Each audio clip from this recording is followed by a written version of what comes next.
Hello there guys and welcome back to the channel. Now thanks to Salsamander, we do have a rank 4 6-star Yellowjacket showcase, and this is one of those that I really do look forward to.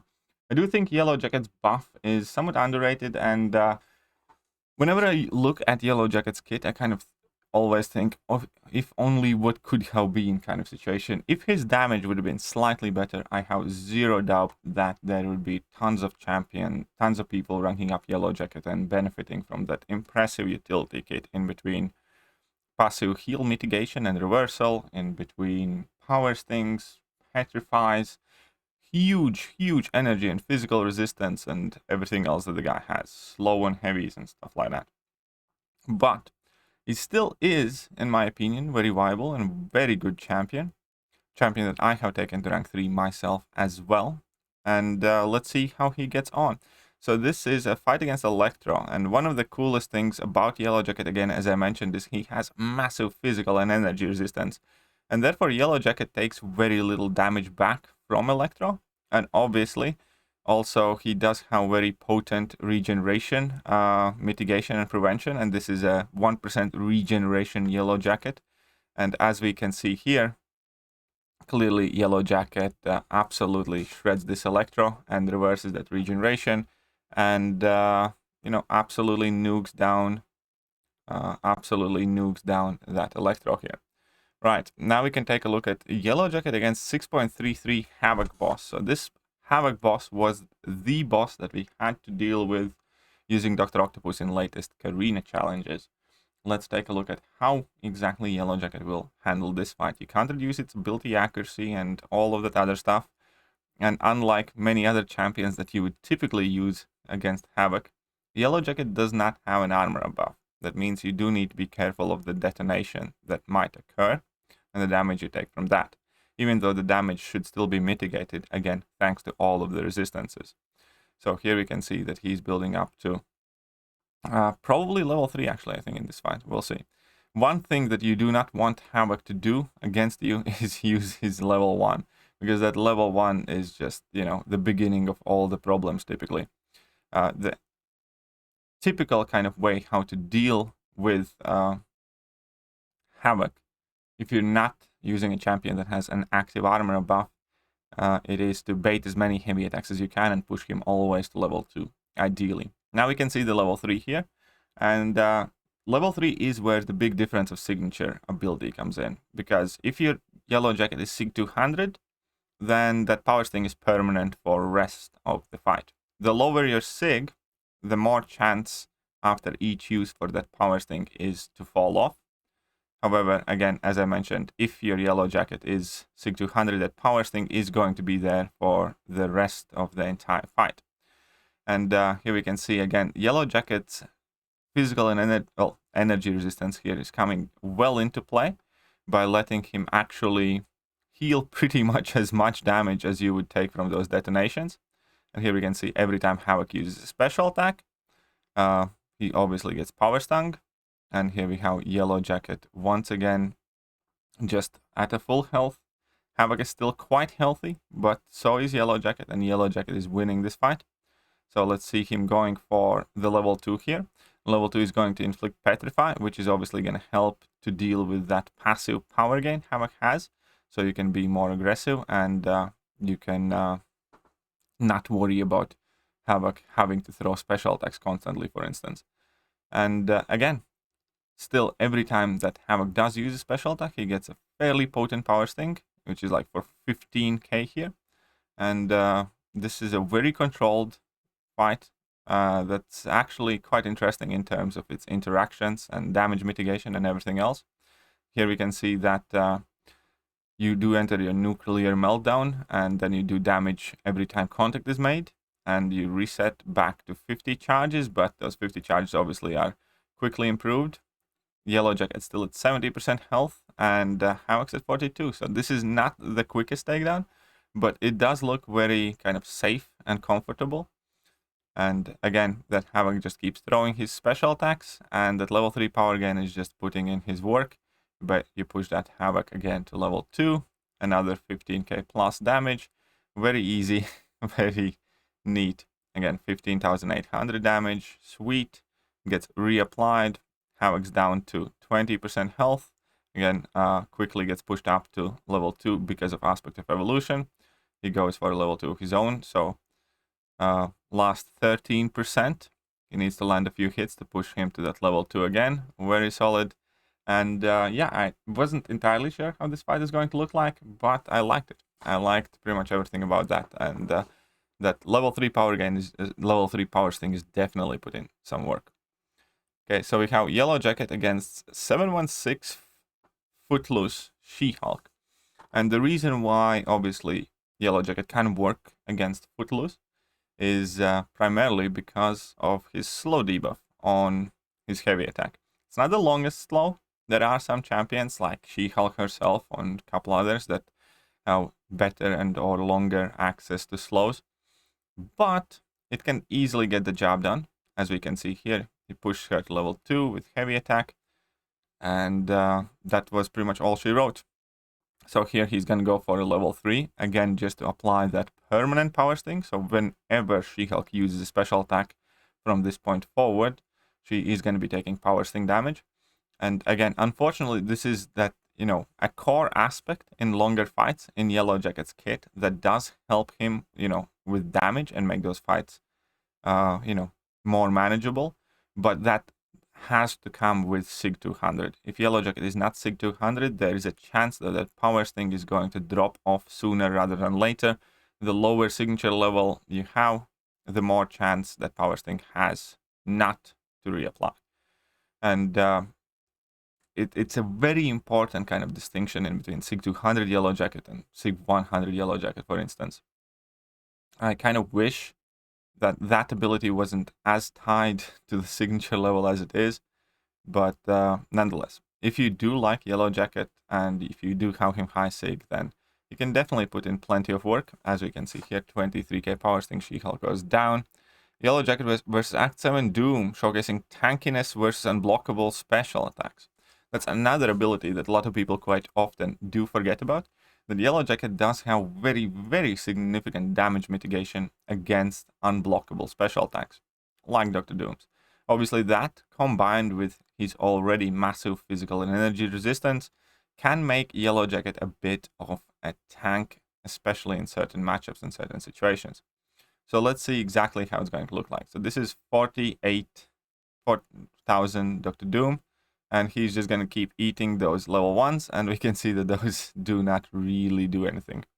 So here he's going to, again, probably keep eating those. And, you know, they do consume some of your reactor charges. But as long as you have enough of those, it's not too much to worry about. There's not too much to worry about. So here he's going to be throwing, well, by the looks of it, his level 2. Now, that is not unblockable. So he does not want to eat that one. But here, come on. This is the weirdest Dr. Doom ever. This is the first Dr. Doom that I have ever seen that doesn't want to use his special one. This is the first Dr. Doom, but as we can see, if you eat that unblockable level 1, then you lose 1% of your total health against a massive Dr. Doom.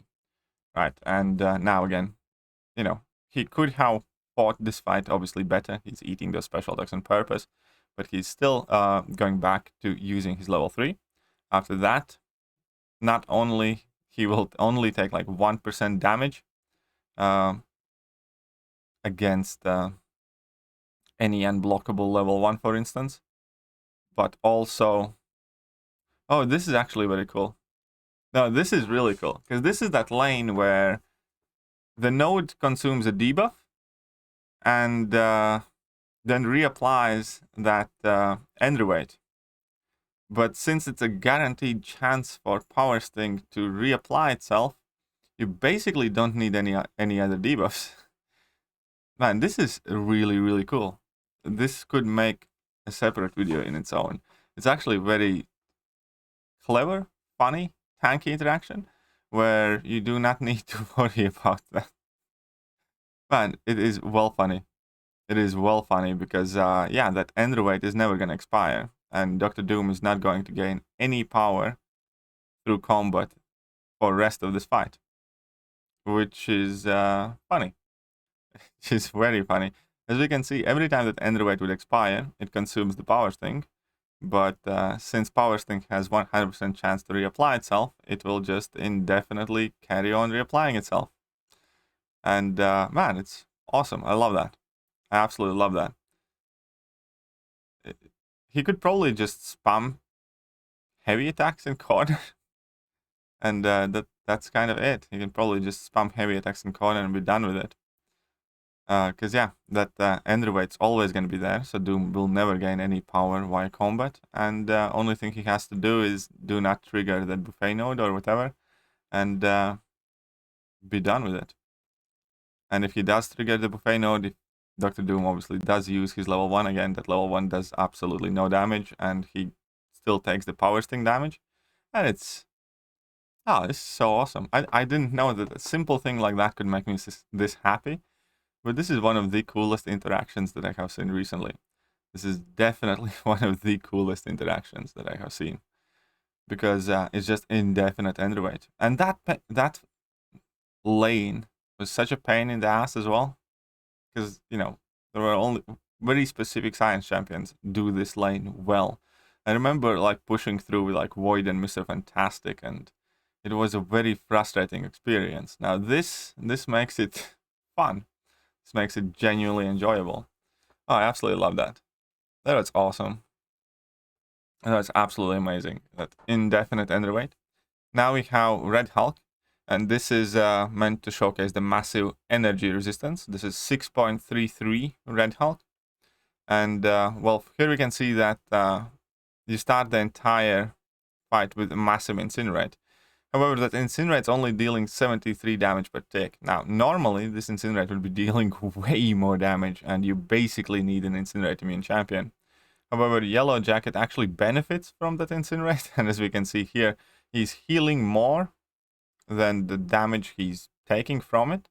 So this entire node just kind of gives Yellowjacket an indefinite regeneration. Because, yeah, that Incinerate does nothing. That Incinerate does 70 some damage, and that's all. That's cool. That energy resistance definitely is coming here in clutch. Just 73 damage. That's sweet. Oh, and here, unfortunately, Red Hulk did not want to use his special attack with the Power Stings. One of the things that I do say, in my opinion, Yellowjacket's kit does miss is some sort of Infuriate or Taunt or similar mechanic to that. But, you know, can't have everything always. Because situations like this are just extremely frustrating when you do have like 6 Power Stings on an opponent and then opponent just goes like, nope. But still, any damage, any cheap damage that he's taking in this fight is obviously being helped by the willpower healing and that permanent Incinerate. And just by comparison, you can try and take in a regular champion in this fight. They will take a lot of Incinerate damage. If I'm not mistaken, that Incinerate damage is kind of calibrated to a point where it's meant to consume 100% of your health in 30 seconds or a minute or something like that. So that Incinerate looks weak and harmless, but again, if you use somebody that doesn't have massive energy resistance, that Incinerate will eat you up alive and quick. So this is awesome. I like that. You can see that full yellow bar that just chilling, 100% health. Why not? No problem. So come on, Red Hulk, use that special. Perfect. Take that Power Sting damage. And that's it. That's all she wrote. I actually want to return to the beginning of this fight. Where can we see that node? Create an Incinerate. That Incinerate was meant to do 1% damage every second. Yeah. Okay, one second. The defender and the attacker both receive a permanent Incinerate debuff at the beginning of the fight, dealing 1% of their max health with energy damage per second. So he should have been dead in 100 seconds. So 1 minute 40 mark in the fight, he should have been dead. And instead he's on 100% health. That's quite sweet. So yeah, that incinerate, again, 1% damage per second. That incinerate should have been ticking for 250 per tick, which would make it about 500 per second. 10 seconds would be 5,000. Yeah. So that incinerate should have been ticking for 250. Instead, it was ticking for 70, 73. And willpower easily outpaces it. Without it, you die. Either way, that is going to be it for the Yellowjacket showcase. Again, huge thank you to Salsamander for sending in the footage. He does have more Yellowjacket footage on his channel, so I will leave a link to it in the video description and in the pinned comment. Who knows, maybe we're going to showcase Yellowjacket again in future on the channel. And meanwhile, I hope you guys enjoyed the video, and I will catch you guys soon. See ya.